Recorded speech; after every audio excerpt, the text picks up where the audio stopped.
sejati wit ana pangkeblat papat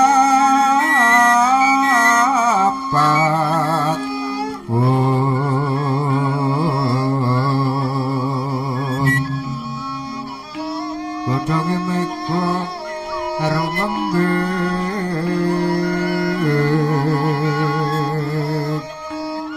apradapa kakuwong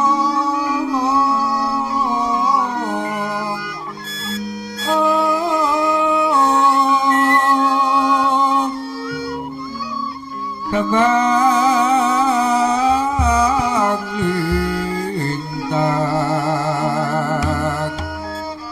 saloka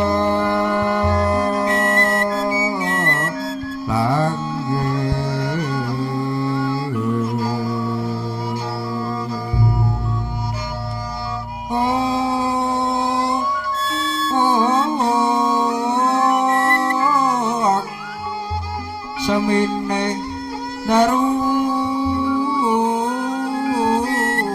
ilat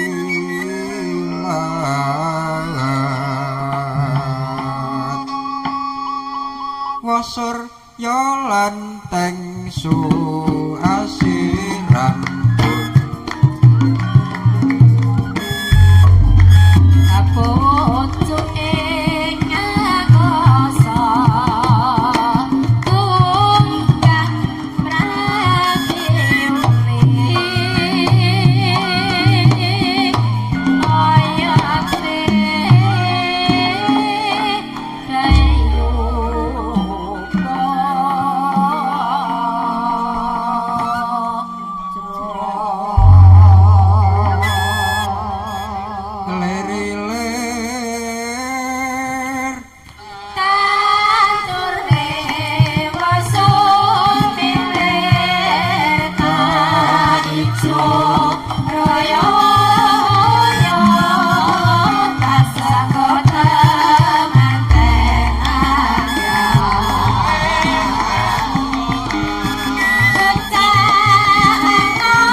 bidalipun Raden Gatotkaca ingkang sumedya Angupadi Sekar Ingaran Sekar Widayatullah eling-eling Sekar Widayatullah minangka pamundhutanipun temanten putri Dewi Udawati sinten kang pareng mundhut garwa kedah cundhuk mawi Sekar Ingaran Sekar Widayatullah pramila dan Gatotkaca sumedya tumuju wonten ing kayangan ngalang-alang kumitir sowan ngersanipun Sanghyang Padawenang eling-eling rikala semanten sungkawa ninggalih Dyang Gatotkaca saged ngrogolake wulu salumba kancik pacinos kancik goro-goro bumi koceng mandelok kang langit samudra kocak sumamburat yayaki nebur banyune oyak kang gunung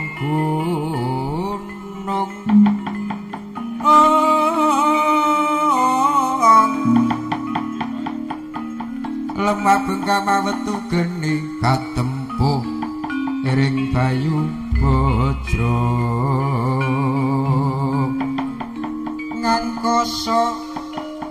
ngangkoso cuma aglung swara gelap sosro kekayon geng rebah kaya dibabati prabawaning goro-goro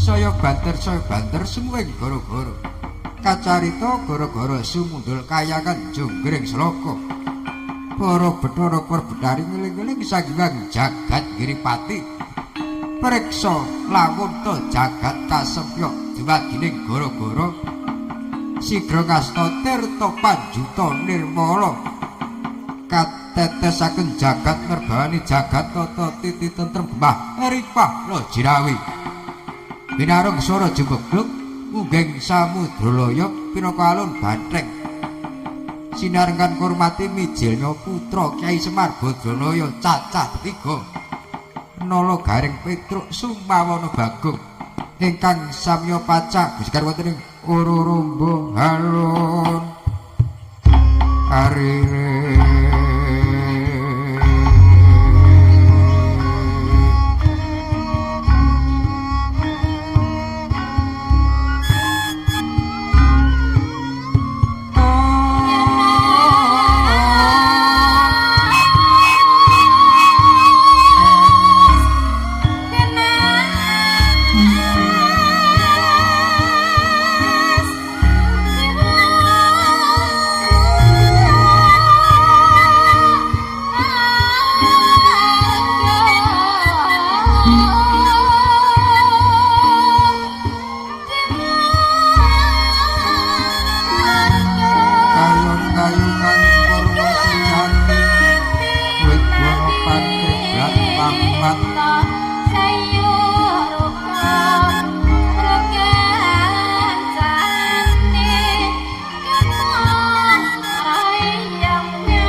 Den Prayitna semure reseka balik semure reseka balik titioni kandaya ani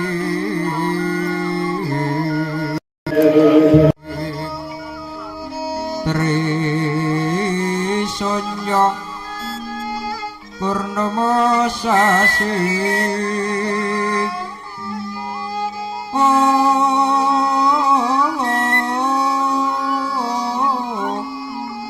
gilar-gilar semati tengalatar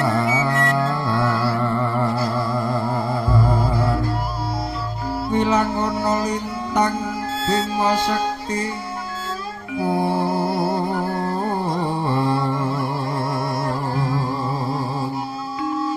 pucuk putih lir saloka pucuk putih lir saloka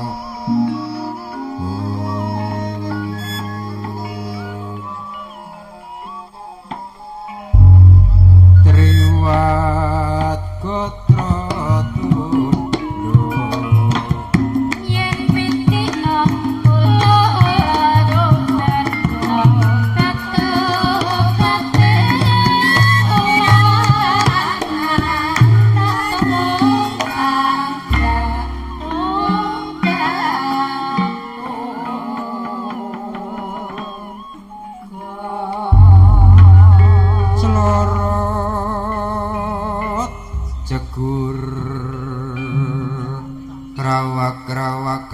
grawak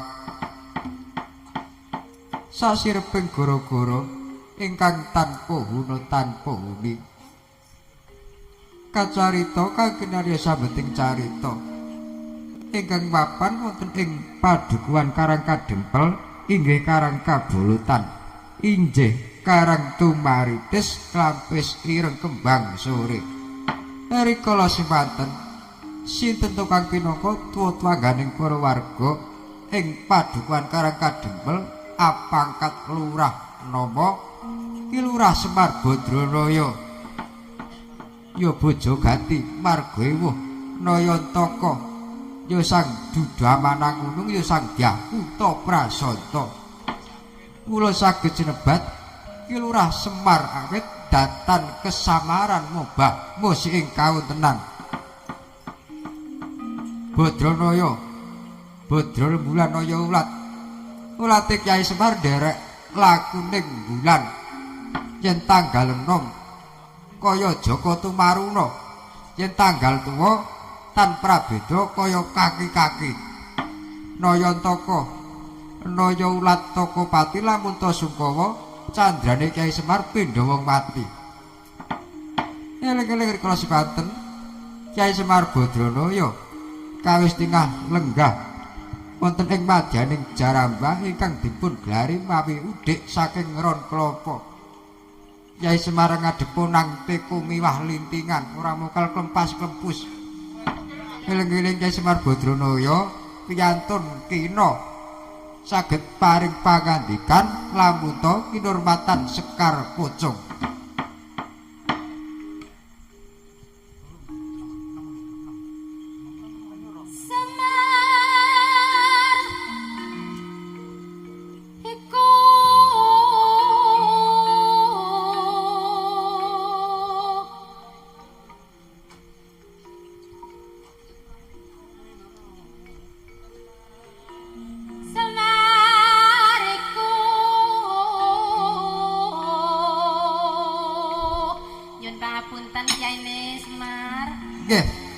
Mboten napa-napa.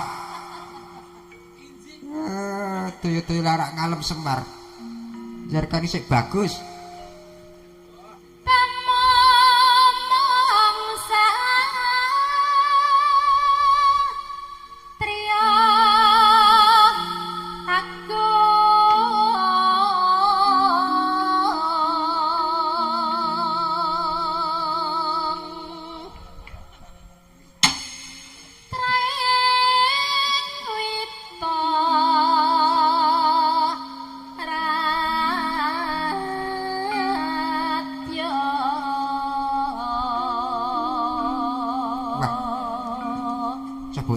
sinden kene iki.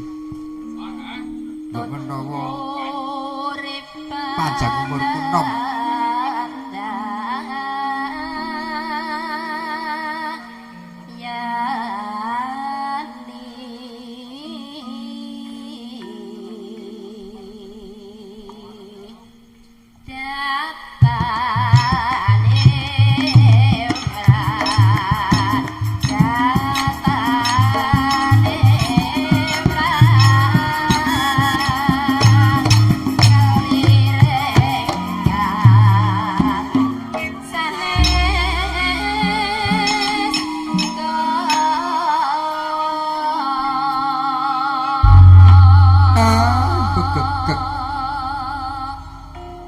Ugek sak dulita hemel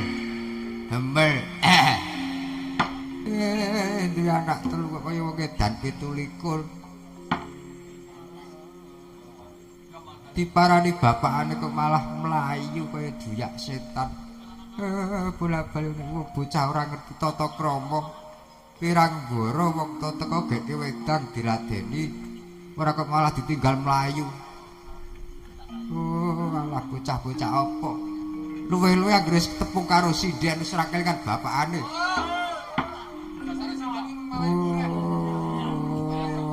Ora mokal. Bapakane teko malah mlayu. Monyet tenan kok. Nolo gareng. Lama. Ayo. Kowe iki aja ndelik bapakane teko kok malah ndelik, kakekne teko kok malah ndelik. Nggih nyen ngapunten kok, monggo. Dene.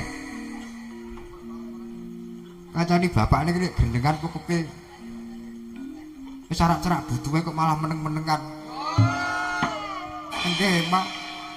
Dene yo. Lah kula niku nggih kudune sanggup tembang. Enggak njaluk apa kowe? Sing penak maaf pokoke. Tak nyuwun karo Bu Sinden. Kula nyuwun. Wah. Undak-undakanmu akeh saiki. Kandhani kok. Saplok tepung sinden iku kok ya kula rada ndarek niku. Oh, lah bocah-bocah apa? Ah njaluk apa kowe? Kula tak nyuwun jineman ular kambang. Sing mirangani sapa? Sing mirangani Bu Suyanti. Lha apa? Oh, yang ini kok njaluk ular kambang. Dan apa emang? Selah adem sesuk iki. Kajenge, Pak.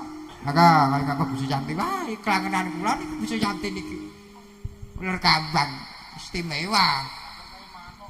Klangenan kaya manuk. Maka Bu Suyanti.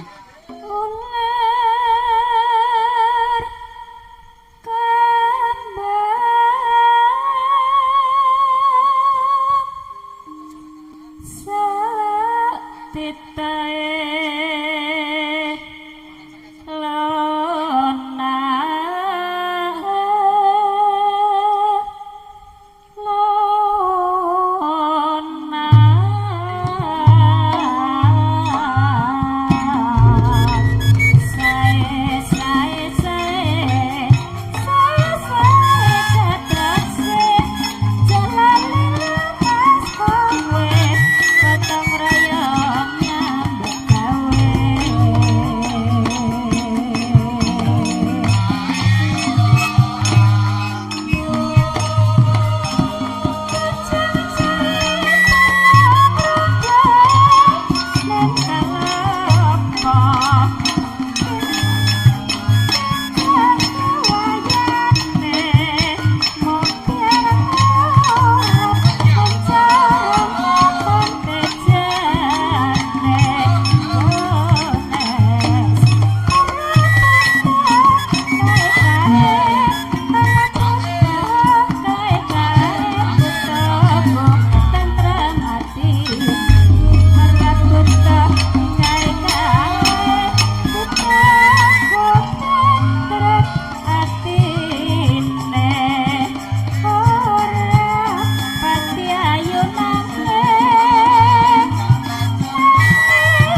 apa?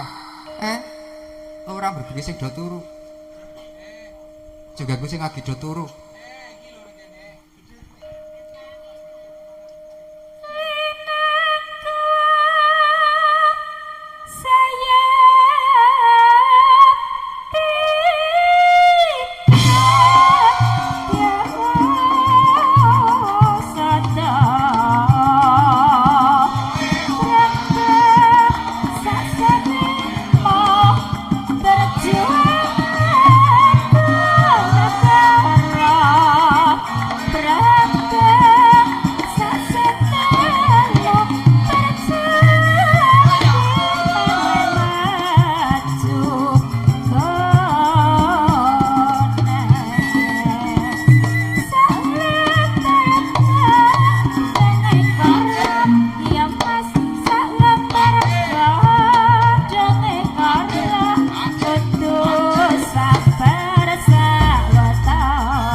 Ape ora?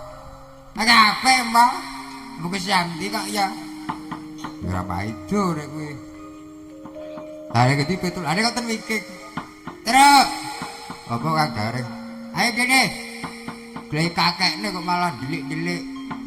Oh iya. Nek aku ndono saku tembang. Ya. Jangan takut. Saku tembang apa kowe? Badhe kono pamundutan. Tak nuwun jurang jugruk. Iku joget. Iya. Karane kok ora. Ha iya yo pantese. Sapa milih Wiraswara telu.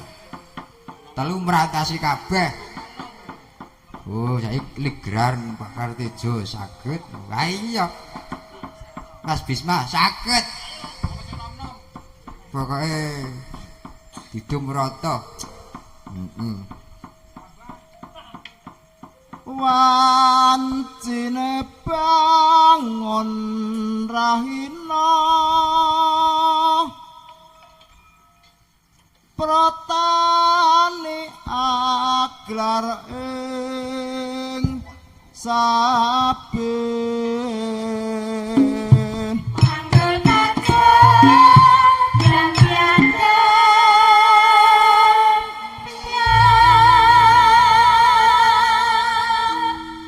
aku ki jan mesake sithik-sithik kuwi yo reng. Lan ape, Mbah? Isik tempuh. Anggeret kebolan sapi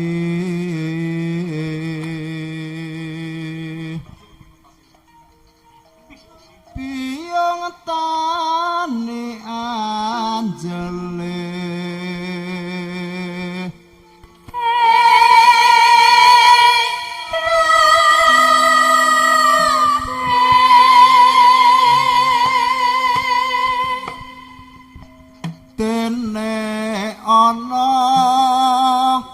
jurang cukruk kandhek lining toya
apa? Jurang jugruk po. Oh, apik. Lah apik kok niki. Jalke digiyah peten terus melek dari kudu sing klakepan mengko wis tekah 3 niki. Apa iya? Nggih.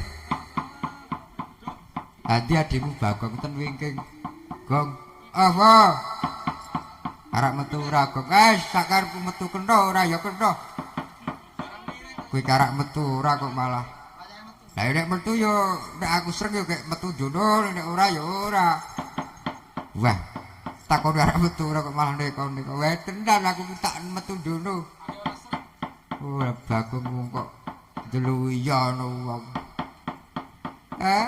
Nolo gareng Petruk. Ulama. Kula kok. Kalenggane iki ayo. Aku karo kowe supaya nderek nyuwun marang Panjenengan Gusti Kang Karya Jagat nggih. Mugi-mugi warganipun simbok warsi sageta tinebena saking gudhuh pangrencana. Amin moh. Ke kaparingan panjang yuswa sedaya kaluwarganipun. Oh iya, nggih. Yen isih duwe putu sekolah apa anak isih sekolah muga-muga pendak taun mundak bisa entuk partisara kang becik iso nggo gawan urip ngono. Nggih mo amin amin. Ha iya. Partisara niku napa, Mo? Partisara kuwi ijazah tak kandhani. Oh, ijazah. Iya. Ijazah lho ora neko-neko. Ijazah. Ha iya. Kang isi bakune ayo. Aku karo kowe gelar kagunan cegah pawungan leren sawetara. Mergo aja ganti kedawa-dawa le gojekan. Nggih, Mo. Ha iya. Gong, apa? Iki metu Gong. Metu kena ora ya kena. Sak alon-alon bae ya. Arek njaluk apa kowe, guys? Sing gampang mawon. Apa? Jampong mawon. Kelangenanmu jampong. Ae kandhani kok. Aku nek ora jampong ora kembang metu aku malah nek jampong langsung aku mlayu dhewe metu. Oh iya jampong. Buka apa? Ya benang kok ya. Masa buka apa? Yo, monggo. Yo jampong.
Apa ibu Kang? Jambong malah. Oh, jambong. Aku tak jaluk sindene sendem-dem kur mawon coba. Sing cakepan mongko kalih. Ndara bayaran iku sing sindeno mawon. Mbak Rani, Mbak Tiwi, Mbak Tata. Yo, kaya apa? Dicoba. Oh iya. Wah, kanggo mik lho Kak. Karo mik kok wedimu.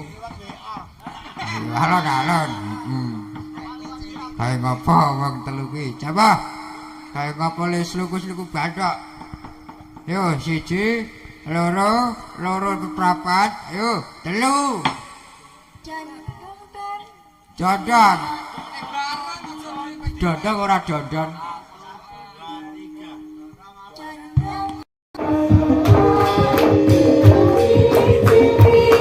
Sadala pamidah. Imlik angkat cimit emet. Cimit emet. Gitar dang.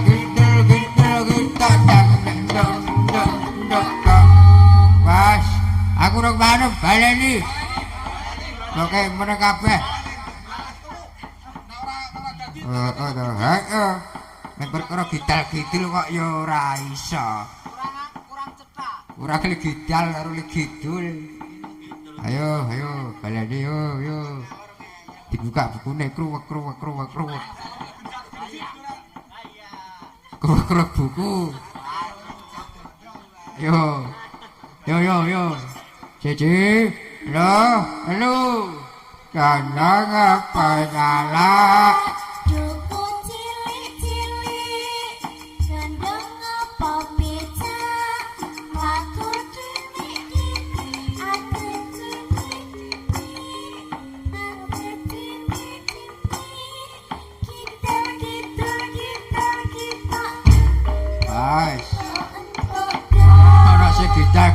Gidul gidang.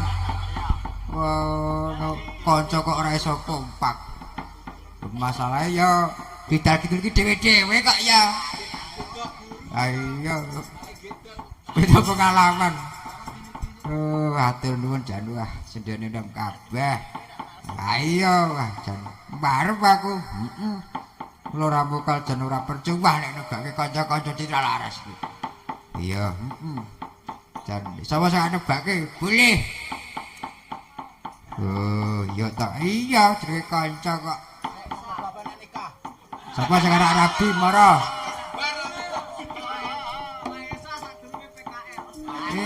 Cedhas sembrono ya kowe. Nggih, Mbah. Saiki nembang karo leren, nggih. Ana pamundhut ora? Wonten iki delalah taksih wonten pamundhut.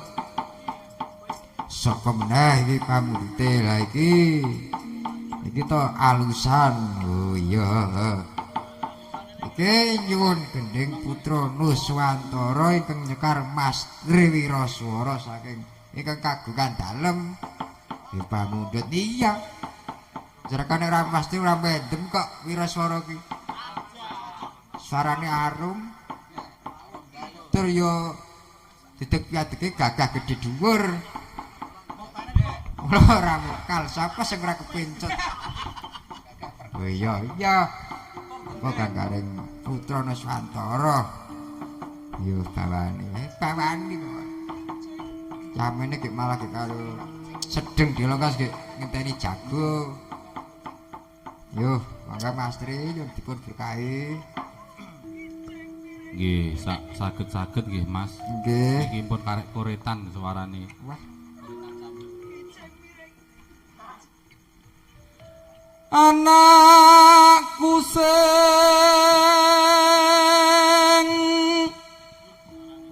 bagus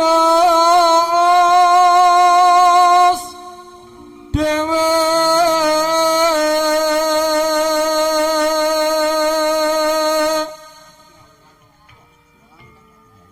besok pintar sekolah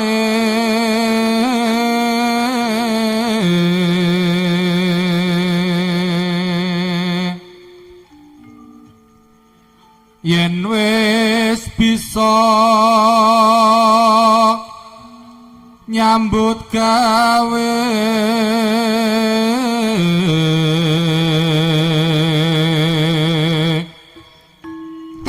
Atur bae. Ditembangake malah ngomple. Duh. Maaf, jarkan wetenge wareg. Cocok. Itu kudu mlaku sak mesti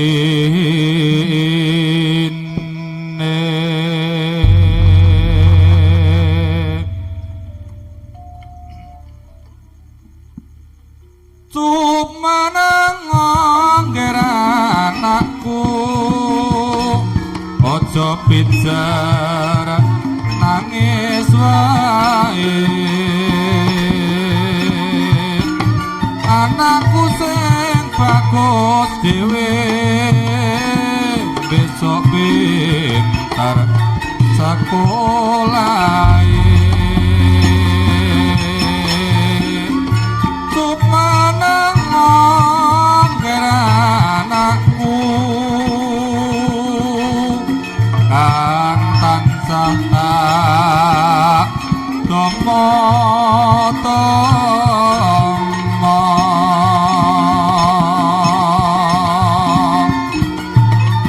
Tatya satriya tama labuh marang nusa bangsa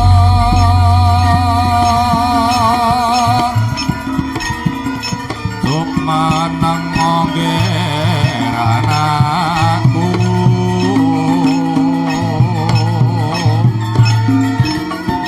welas marang ibumu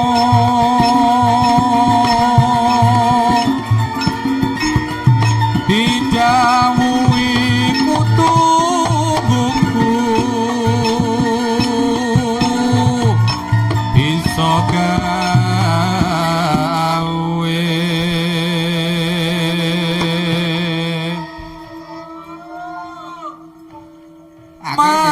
marameng atiku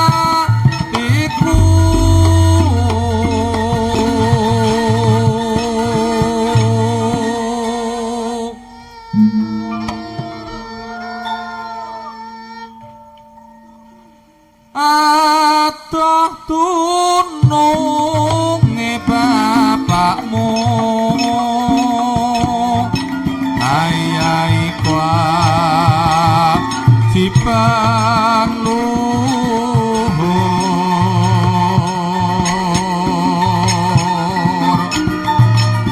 yen wis rampung mesti kondur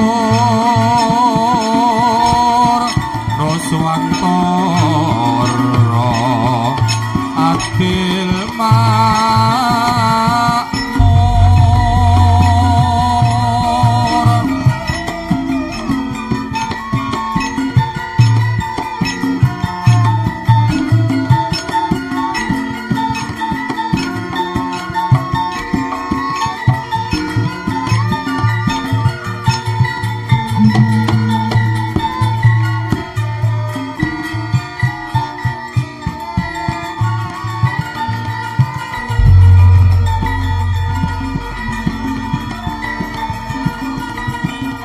sumaneng ngger anakku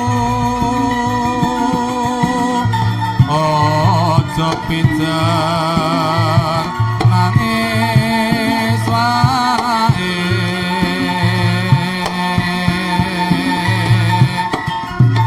anakku sing bagus dhewe besok pintar sakolahe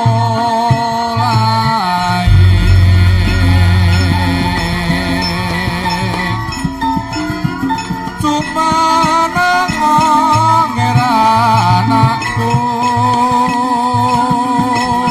kang tansah tak tomo-tomo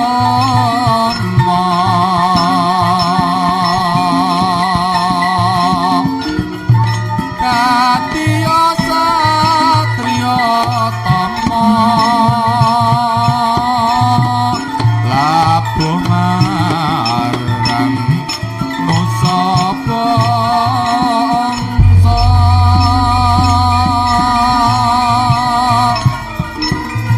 enggal manang anakku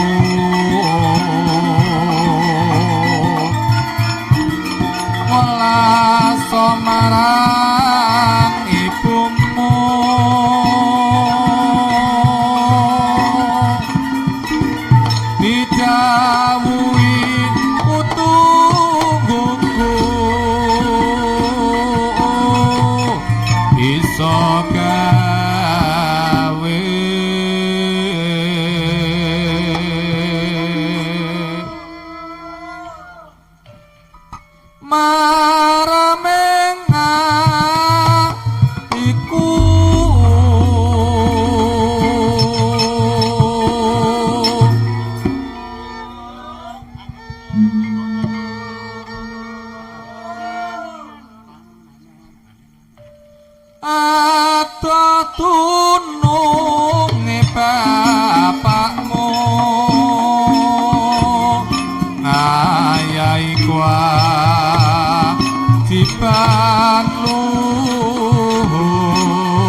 pinakani kang gareng. Heeh, Citra Nuswantara. Heeh.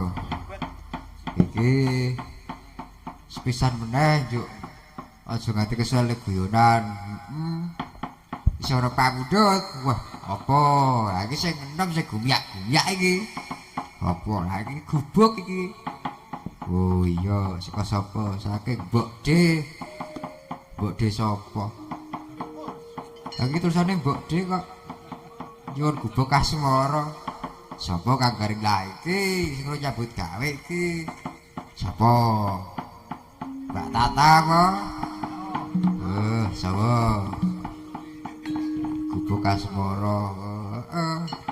Krowak. Buka buku. Iya. Sampe aja wik-wik lho. Iya. Bawani ora monggo nderek. Tata bawani mangga. Langsungan juga boleh. Iya.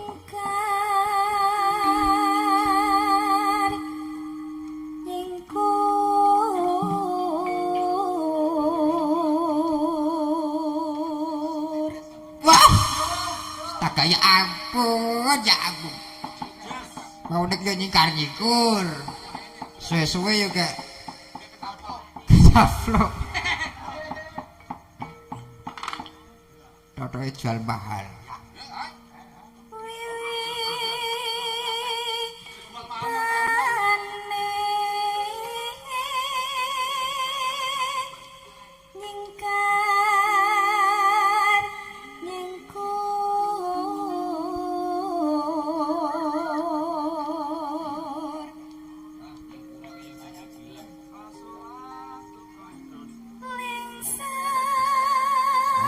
Awas lu.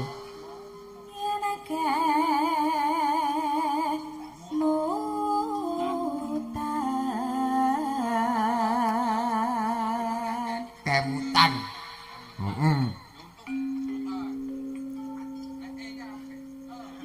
Aja sembrono. Aja ora kakane. Ora.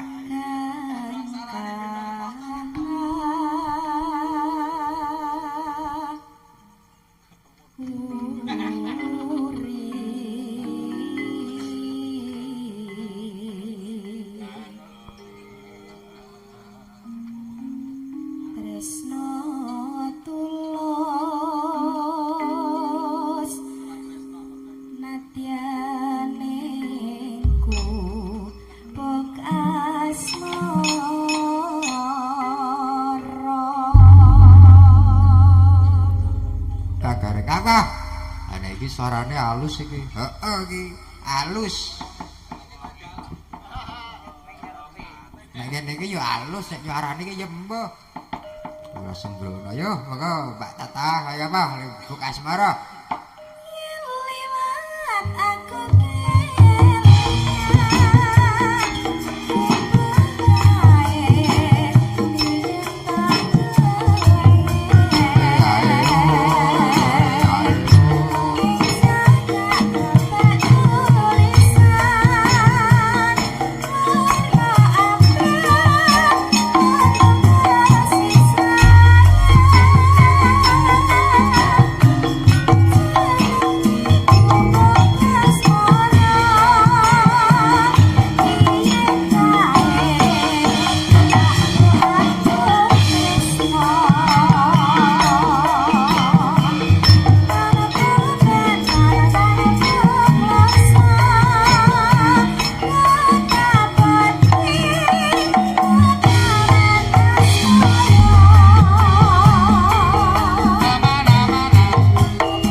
ditembangke apa malah turu. Ma. Ma. Wah. Ma. Ma.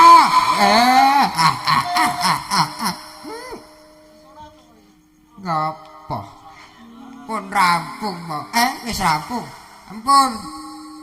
Oh. Agene ora krasa. Oh, ramo gak sembrono ora. Wis. Aku tak dhisik. Piye kuwi? Oh, wong turu kok tang-tangi ngecipit disiki. Tapi piye iki? Kagareng awat, Tru. Ayo. Kae saka kadarke kaya Ndoroko Wijaya kae. Ya apa? Ayo tinggal diserpeki ayo. Ayo, Tru, ayo.